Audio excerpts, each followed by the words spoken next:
First of all, thanks for giving me this opportunity to present my project, and I hope I'll keep my presentation short, not too long.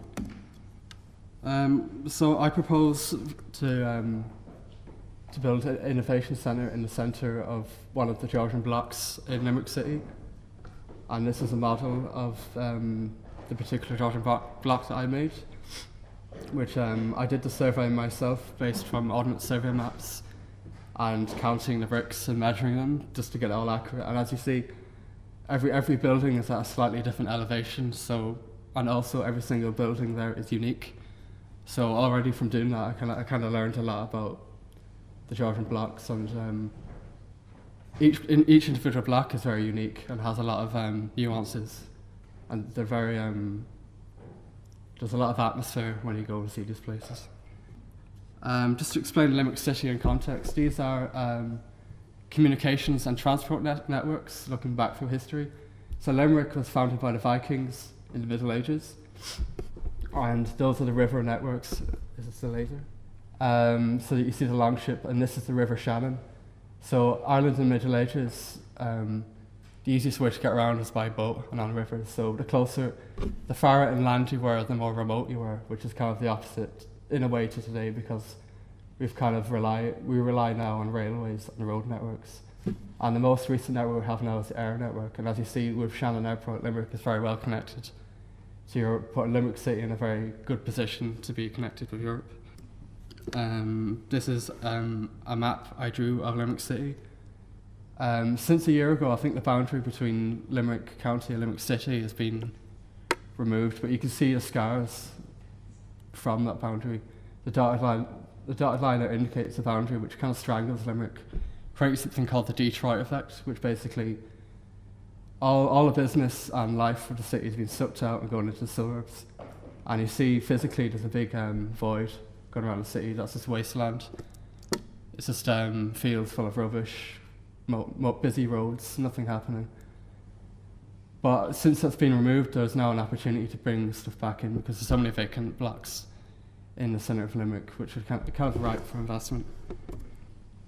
So my urban strategy is to re-densify Limerick City's Georgian blocks one block at a time. So this here is O'Connell Street, and this is Mallow Street. So this is the very centre of Limerick, and the centre of this block is derelict at the moment. It's just rubble, weeds, rubbish, and cars. And much of the original Georgian buildings in the centre of the block don't remain anymore. So it's, from a historical protection point of view, it's ripe for redevelopment. This is a mapping I did of the exterior of the Georgian block. So I propose to leave the original Georgian buildings alone and concentrate on the more modern developments that can be removed, and to resculpt the block. So my proposal is to, as I said, to leave the historical Georgian buildings alone and concentrate in the centre, to dig into the ground at the level of the Georgian area, which is 3 metres below street level. So I'm creating a blank canvas, basically, gutting the centre and digging the land out and creating a kind of a cavity which can be refilled to become a project. And this is my concept model, which is based on the Irish landscape of cliffs, rocky landscapes and caves, which kind of links to my dissertation, which is all about how we explore these spaces. And when you explore these places, you're physically engaging with the landscape, and this kind of puts you, because you're using your body and you're being very physical, you're kind of more in the present moment. So it kind of has links of the sublime by being in such an environment. So my reasoning is if we make architecture like this, it could free people to be more creative and more carefree and loose, because you're in such a powerful atmospheric environment. And this is a site model I made with the Georgian buildings on the exterior made from plaster and concrete. And then from paper I made, the proposal uses a superstructure of glue laminated timber boxes. So it's just loads and loads of boxes. So the roof becomes a landscape which you can climb. Maybe you can sit down, maybe it's high enough to become a table maybe for a picnic, or maybe it's low enough to be a seat. So I'm kind of playing a lot with the human dimension and how it relates to the landscape. And There is no facade actually, it's a landscape. The roof is the facade because the entire building is subterranean and the light comes in from the roof. So in a way, you could say it's callous because in a way it doesn't try to respect the style, it becomes something else.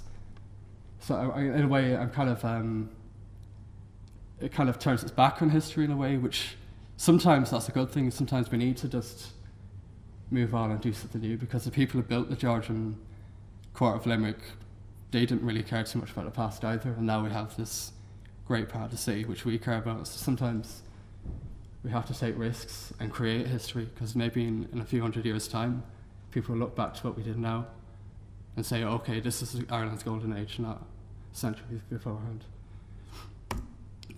So this is an aerial view of the model I made. So it's kind of a tessellated landscape of glue laminated timber boxes.